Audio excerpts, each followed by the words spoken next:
台湾话艺术水阁好，国情解说两句仔，互你做参考。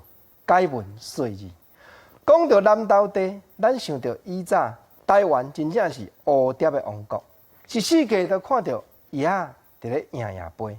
啊，叶仔的形体真济哦，共款南投遮，国情今日要来甲你开讲。开讲咱大家拢知影的，连战副总统的阿公，就是连振东的老爸连雅堂。伊伫咧100-200年前，捌写起一首汉诗，7言的律诗，叫做《木叶蝶》。伊家己佫注解，注解安怎样？伊讲这木叶蝶就是产生伫咧台湾的玻璃社，是啦，国情所讲的。共款伫咧南投的叶仔，100外当前，连雅堂眼内看到什么款的情景？伊写讲，产台湾玻璃社，状如木叶，属于树中，颇难分别。就是讲，迄叶仔吼，迄个色地，甲树仔的树叶共款，叶伫咧树顶，你无法度看出讲，呾这是叶仔还是树叶。当然啦，这咱拢知影，这就是大自然的保护色，为着要生存，所以遮尔安尼变化。啊，毋过咱嘛知影讲，诗人的诗句伊所写的大自然的景致，千丝万句眼内体会，嘛要表达伊的心境。这首7言的律诗，国情今日就讲出来，甲朋友互相来探讨一下。前4句伊讲：深山寂静野花香，春梦离奇还一重。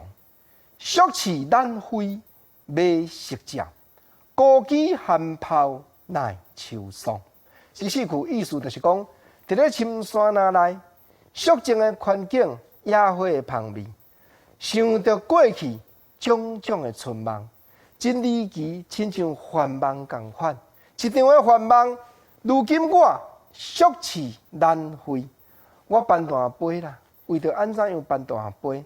原来就是因为看到讲黄昏时，夕阳照落来，这种的光芒，心肝内好亲像迷醉共款。我这只叶仔闻到深山内野花香，连杯嘛搬大。啊，我晓伫倒位？晓伫咧高枝顶，毋是讲敢若春天，毋是敢若讲花香时我才晓呢。